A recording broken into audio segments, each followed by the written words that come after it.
Distinguished guests, ladies and gentlemen, good morning. I am Major General Mark Kelly, the Repatriation Commissioner at the Australian Department of Veterans Affairs, and it is my great privilege to be your Master of Ceremonies for this morning's Anzac Day dawn service at Gallipoli in Turkey.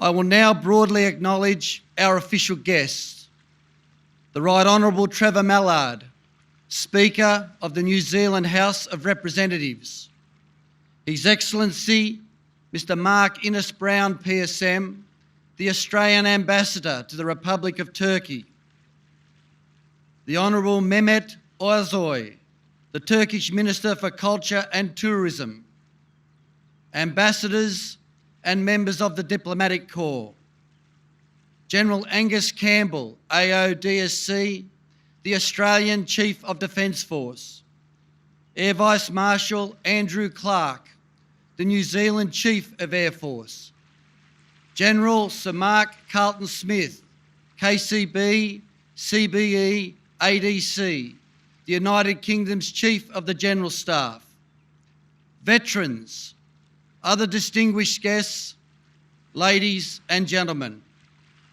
I welcome you as we gather at this special place on the Gallipoli Peninsula to remember all those who served and died here 104 years ago, and to acknowledge those who were once our adversaries are now our firm friends.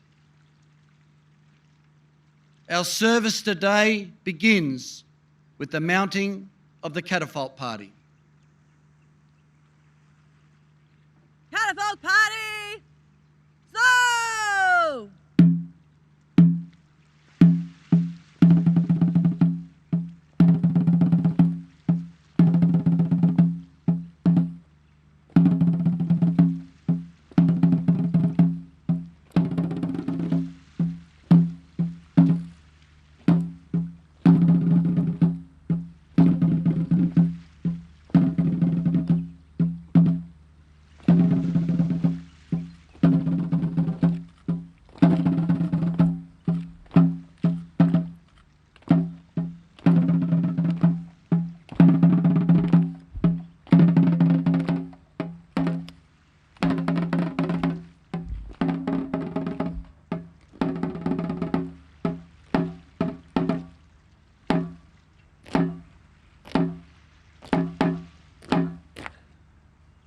Catapult party, outwards!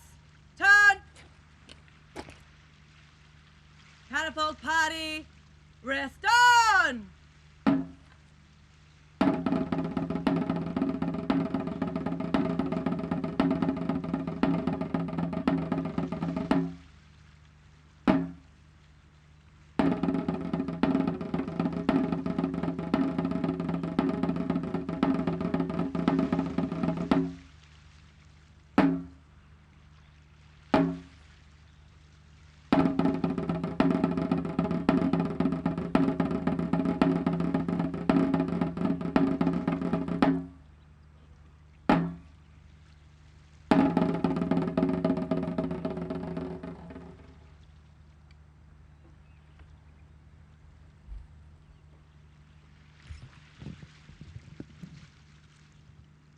I now invite Colonel Richard Campbell, CSC, the Australian Defence Attaché to the Republic of Turkey, to deliver the call to remembrance.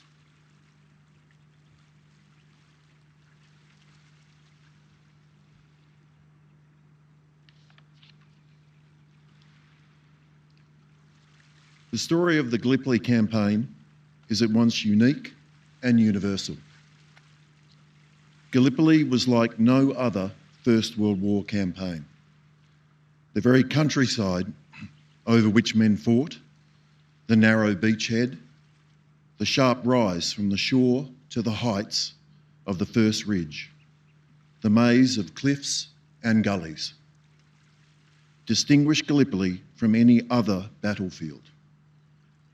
So too did the campaign's evolution from a naval assault to an amphibious landing, and finally to a deadly stalemate on land. But in other ways, Gallipoli was no different to other battles and other campaigns. Suffering and death, courage and fear. These are elements common to all wars and all conflicts. Loss became commonplace. Grief engulfed families across the world. But to a parent, a partner, or a child, the loss of a loved one is world-shattering. Each death and wound elicits a unique grief. When the Anzacs landed at Gallipoli on 25 April 1915, they confronted an intimidating and unfamiliar landscape. Some troops who had lost their battalion in the confusion of the landings joined others for the climb up the heights. But as the campaign wore on, the old hands came to know the rise and fall of this land.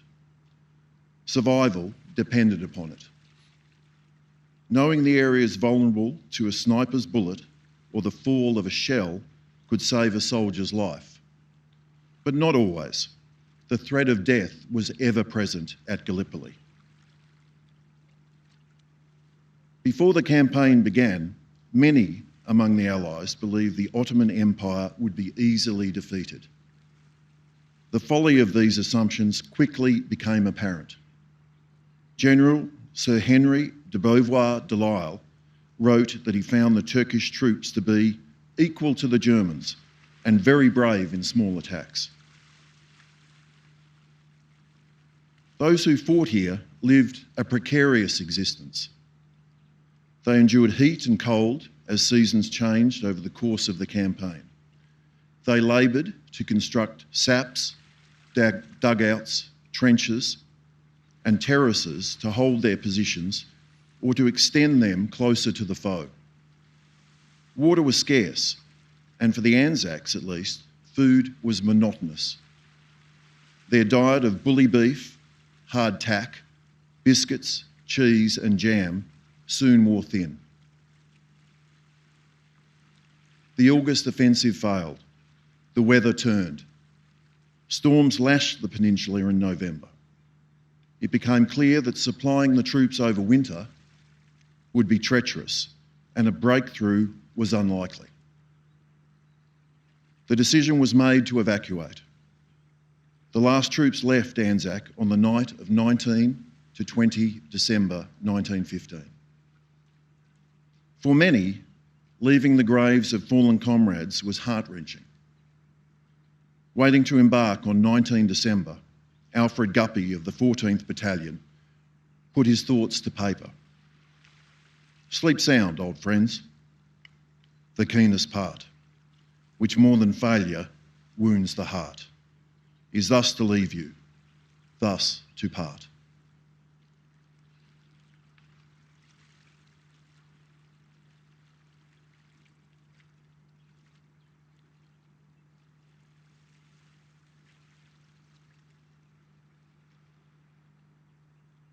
Our first commemorative address this morning will be delivered by the Right Honourable Trevor Mallard, the Speaker of the New Zealand House of Representatives.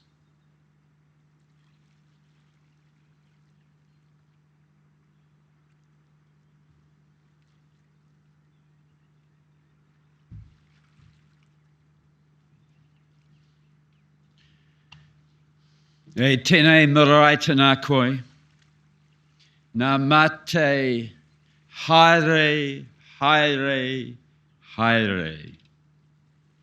Merhaba, Sizlere, Saigui la, Salam lu yurum. And as we greet our mates from across the Tasman, g'day cobbers. Kia ora tātou katoa. At this very time, 104 years ago, the troops of the Australian and New Zealand Army Corps, forever now known as the Anzacs, came ashore here. The bonds formed amongst men of Anzac were founded on mutual respect and confidence. Together, they demonstrated values of courage, of perseverance, of sacrifice, and of mateship. In a similar manner, with the same values, the Turkish soldiers played an important part in building modern Turkey. Their valour ensured that much that is ancient, that is wonderful in Turkey survived for generations and generations to come. The political changes that flowed are at the core of the modern Turkish state.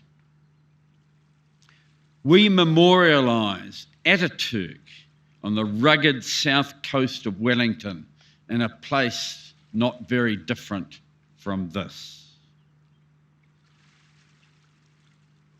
But the experiences shared by the Australians and New Zealanders on that terrible day and in the days that followed have come to symbolise much about the fundamental values our nations stand for.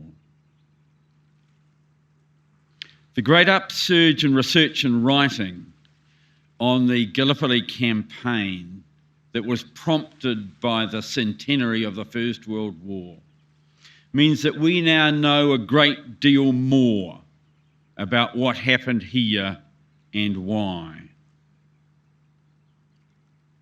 We know the invasion of Gallipoli was from the outset a terribly poorly planned enterprise with no realistic chance of success. The bravery and sacrifice of those who landed here was to be in vain. But in history, there are always the what-ifs. We now know that at the very beginning of the battle, there were fewer than 300 Turkish defenders with rifles and no machine guns. They held their position against the invading force of 11,000. What if the Anzacs had pushed on instead of consolidating?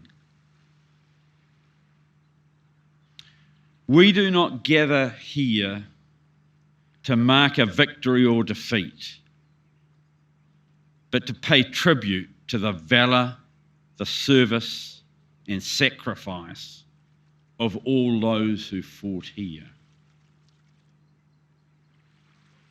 Anzac Cove continues to have a special place in the hearts of all of us, and it informs our rejection of extremism and of terrorism, whether it occurs in Turkey, in Australia, in New Zealand, or in Sri Lanka.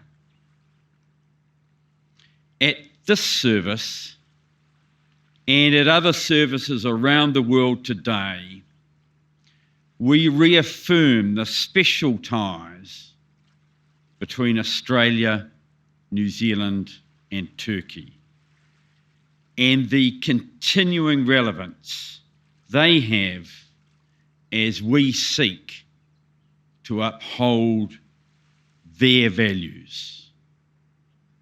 Ka mara mahara tonu tatou kia rātou. We will remember them.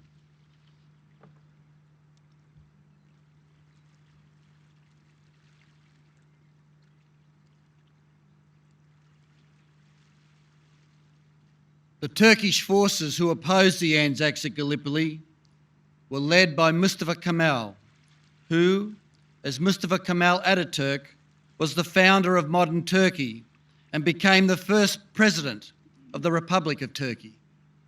I now invite Colonel Ibrahim Güven Kılavuz of the Turkish Army, who will read in Turkish, then English, the remarkable tribute paid to the Anzacs in 1934 by President Mustafa Kemal Ataturk.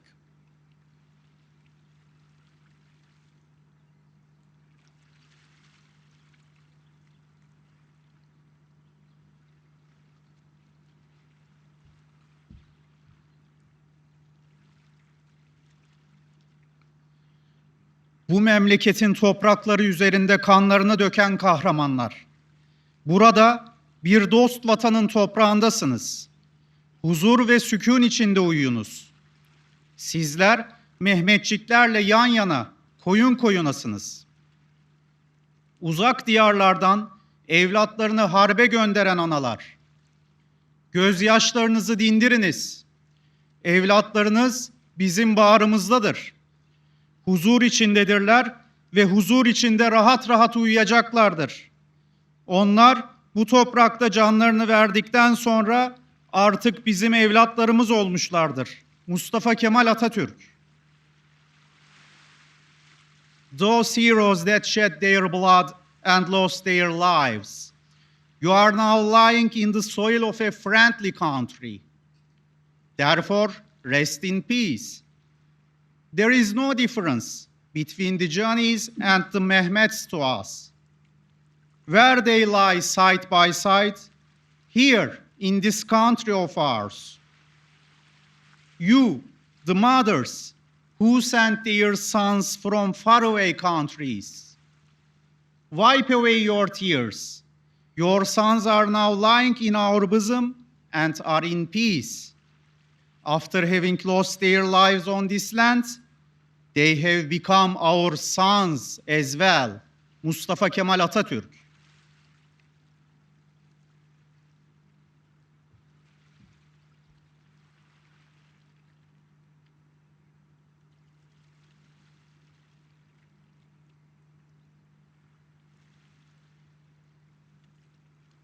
Please stand and join the band of the Royal Australian Air Force and the New Zealand Defence Force Band in singing the hymn, Be Still My Soul.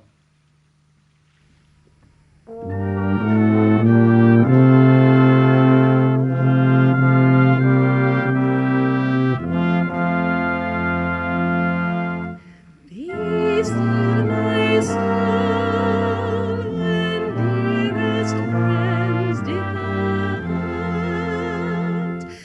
and all is dark and in the veil of day.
Please be seated.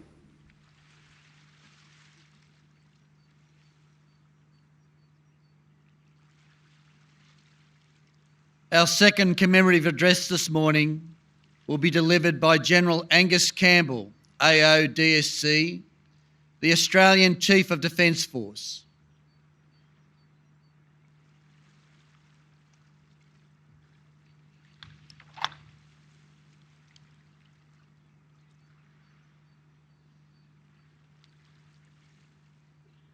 In 1915, to serve here was to be engulfed in war. Silence and comfort were rare commodities. Any recruits who may have felt pangs of excitement when they enlisted in the Australian Imperial Force were soon confronted with the realities of war at Gallipoli. Death became relentless here. Few places were safe from Turkish fire, and life was a constant strain. Some of the frontline trenches were separated by mere metres. Those defending the trenches had to be vigilant. An attack could come quickly, by day or night. Writing to his brother, Private Frederick Trotter reflected on the strain the excitement of battle brought. It's the excitement, he says, that tires and sickens, and one soon loses the adventurous spirit of it. One soon begins to see not the glory and the glamour, but the gore and the misery of war. And it goes on day after day, and night after night, and week after week. For Frederick, the only solace to be found in his time serving here was in the mail he received. He wrote, "It is the human touch that brings us out of our fast-growing, cold, sordid selves to living, warm, brave hearts once more. To crawl away into a tunnel or sap, there to drink in every word written to you.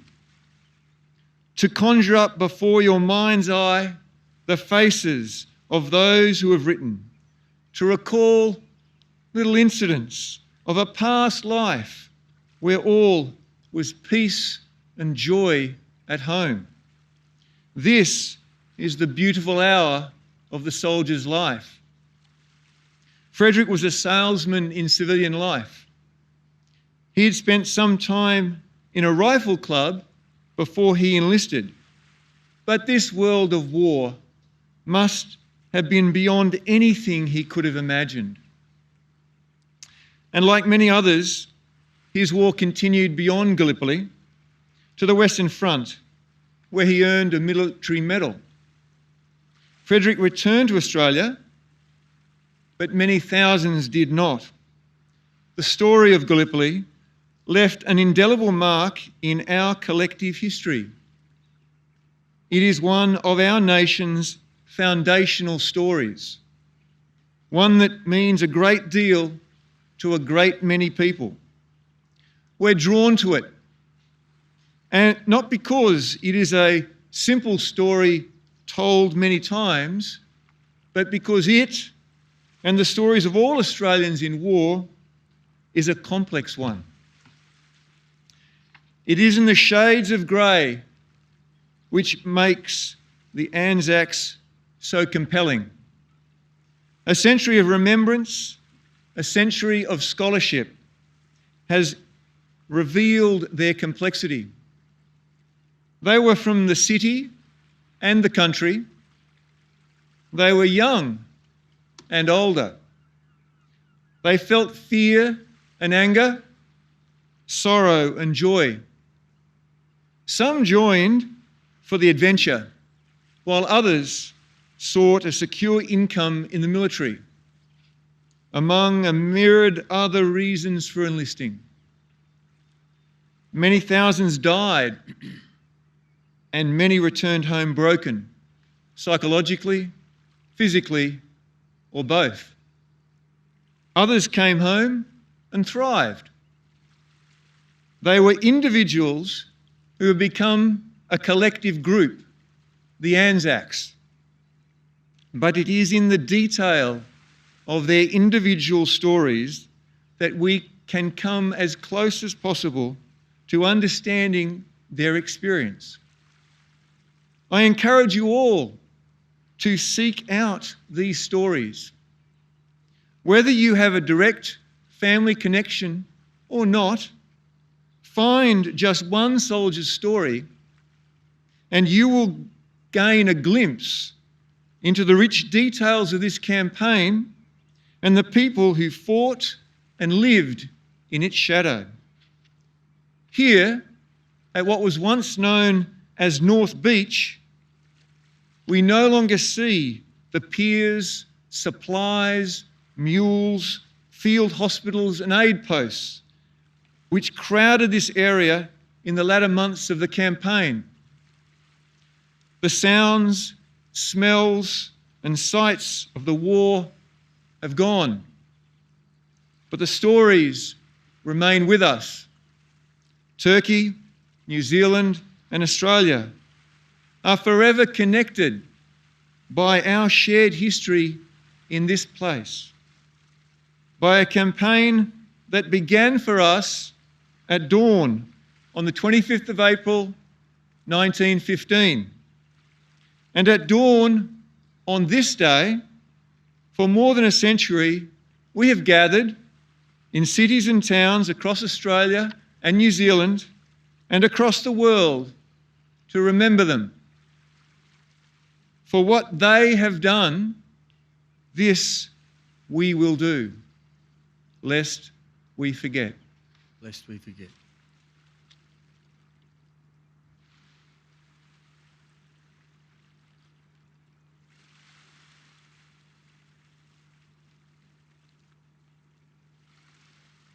I now invite Principal Air Chaplain Mark Willis, the Director General Chaplaincy of the Royal Australian Air Force, to lead us in the Lord's Prayer. As we come to this time of Christian prayer, I invite you to join with me or to meditate and reflect in your own tradition. Let's pray. Our Father, who art in heaven, hallowed be thy name. Thy kingdom come, thy will be done on earth as it is in heaven.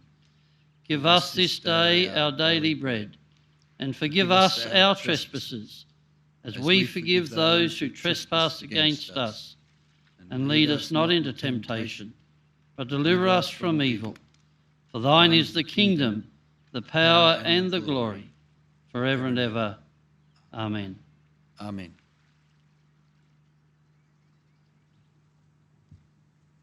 Wreaths will now be laid by official representatives. To acknowledge the bond between Australia and New Zealand and the significance of the Anzac tradition, the first wreaths will be laid together by the Right Honourable Trevor Mallard on behalf of the people of New Zealand and His Excellency Mr Mark Innes-Brown PSM on behalf of the Government and the people of Australia.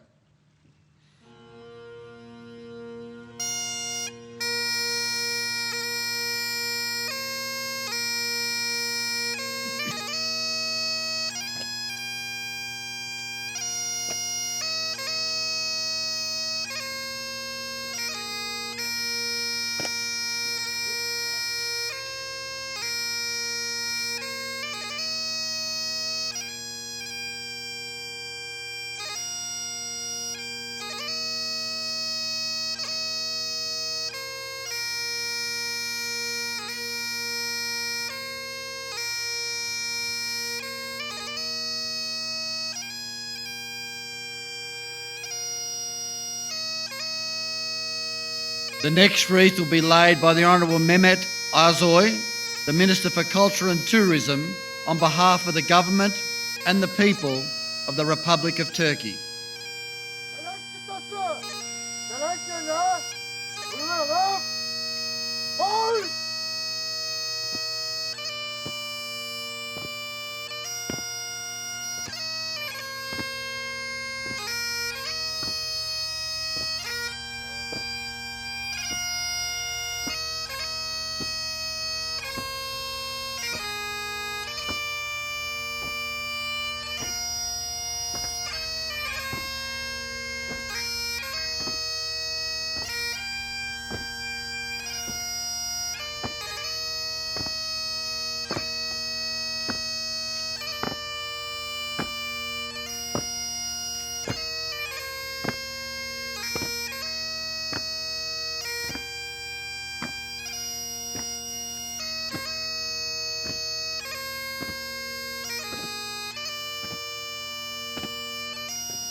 The next wreaths will be laid on behalf of the Republic of Austria, the People's Republic of Bangladesh, Canada, and the French Republic by Brigadier General Reinhard Skobel, Brigadier General Tarakul Alam Tariq, Ms. Stephanie Duem, and Mr. Sylvain Guillaume.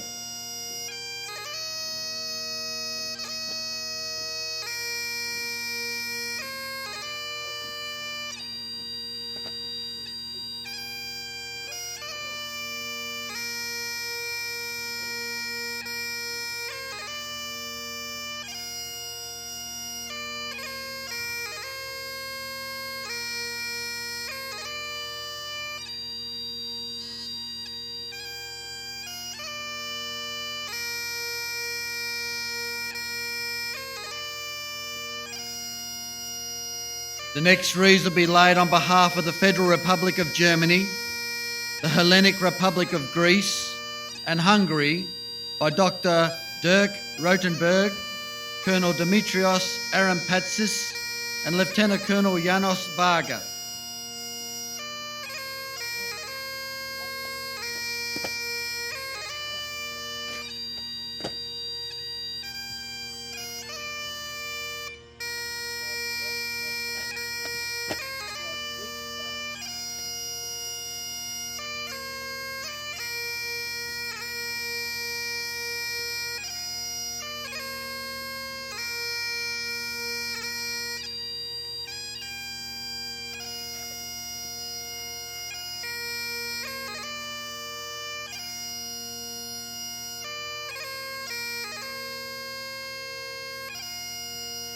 The next wreaths will be laid on behalf of the Republic of India, Ireland, and the United Kingdom of Great Britain and Northern Ireland by Sanjay Bhattacharya, Ms. Catherine McManus, and Mrs. Jennifer Anderson.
The next wreaths will be laid on behalf of the Defence Forces of Australia, New Zealand and the United Kingdom by General Angus Campbell, AODSC, Air Vice Marshal Andrew Clark and General Sir Mark Carlton Smith, KCB, CBE, ADC.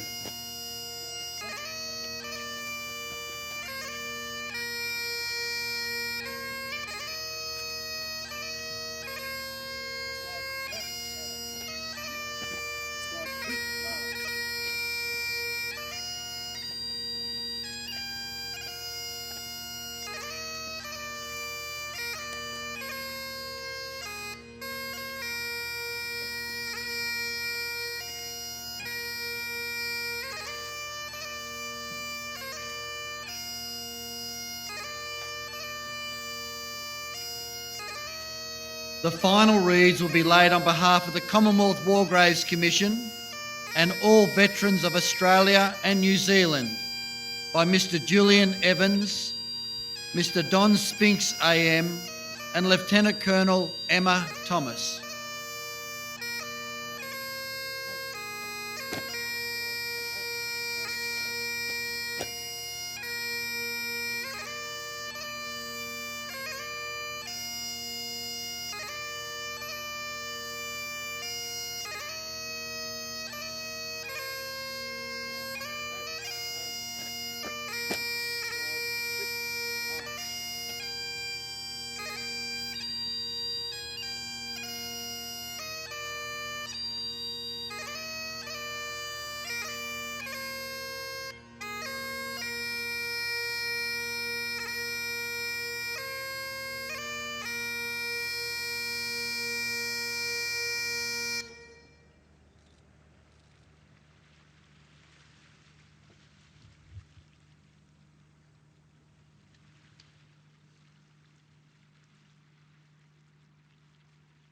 It is now time to reflect and to silently remember all those who have served and died in war. Please stand for the ode, which will be followed by the last post, 1 minute silence and reveille. The ode will be recited in Maori by Warrant Officer Tony Tate of the Royal New Zealand Air Force and in English by Warrant Officer Class 1 Michael Bates, the Regimental Sergeant Major Ceremonial of the Australian Army. Catapult party, attention! E kore rātou e kaumā tuatio. Pēnei e tātou kua mahui nei. E kore hoki rātou e noi kore. A hakua pēhea i ngā āhuatanga o te wā. E te hekinga atu o te rā. Tai noa ki te aranga mai i te ata. Ka maumahara tonu tātou ki a rātou. Ka maumahara tonu tātou ki a rātou.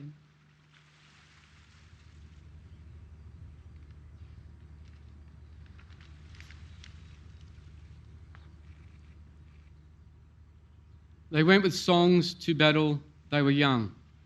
Straight of limb, true of eye, steady and aglow. They were staunch to the end against odds uncounted. They fell with their faces to the foe. They shall grow not old, as we that are left grow old. Age shall not weary them, nor the years condemn. At the going down of the sun, and in the morning, we will remember them. We will remember them, Lest we forget. lest we forget. Catapult party, present! Arms!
Please remain standing for the national anthems of Turkey, New Zealand and Australia.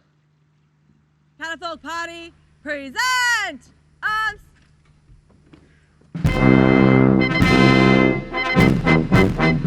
Korkma sönmez bu şafaklarda yüzen asacak.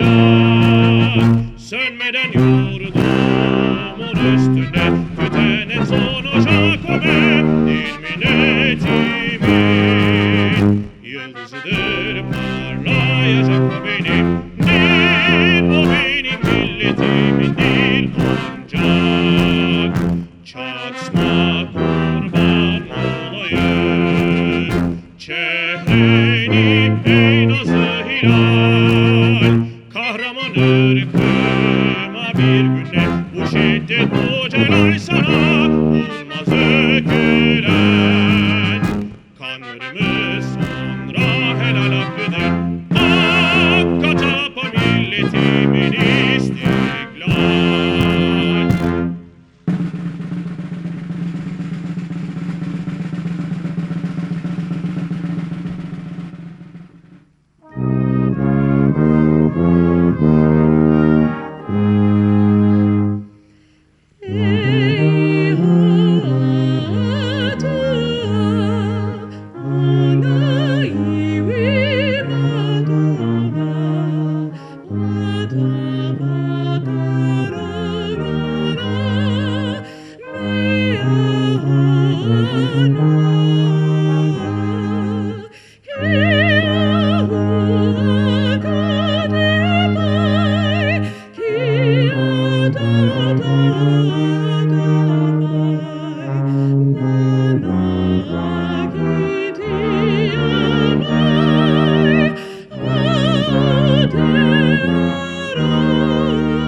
God of nations at thy feet, in the bonds of love we meet.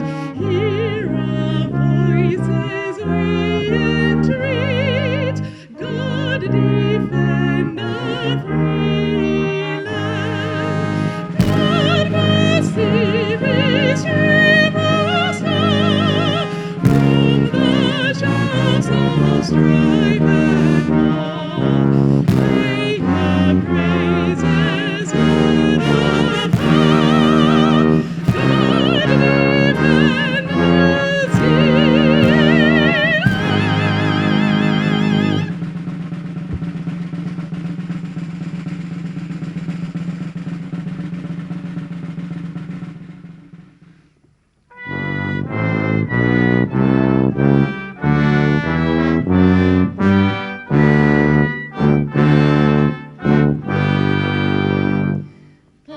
Australians, oh, let us rejoice, for we are young and free. We've golden soil and wealth for toil. Our home is girt by sea. Our land abounds in nature's gifts of beauty, rich and rare. In history's page, let every stage advance Australia fair. Enjoy both terrains, then let us sing. Advance Australia fair. Catafalque Party, shoulder, arms.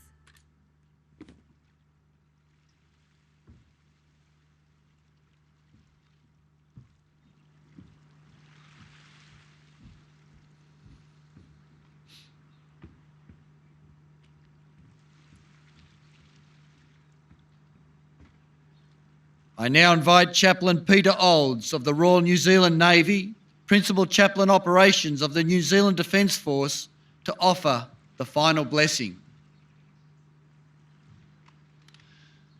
Will you pray with me? God of all people, In the stillness of this day, we have paused and we have remembered.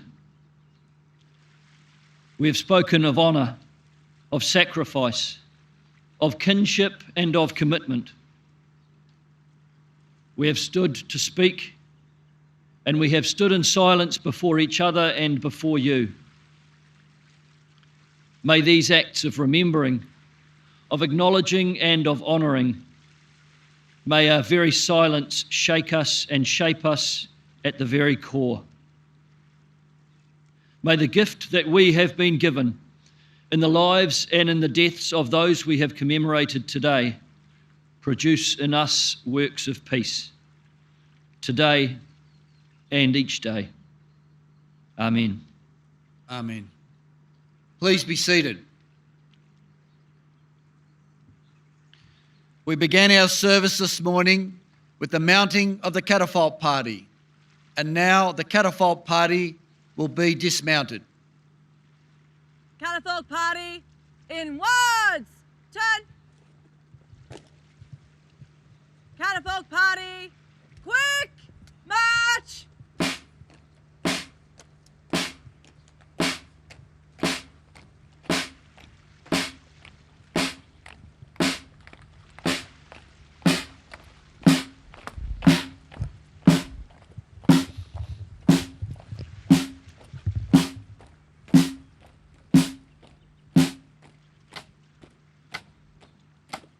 Ladies and gentlemen, that concludes our dawn service here on the Gallipoli Peninsula to commemorate the 104th anniversary of the Anzac landings. Thank you.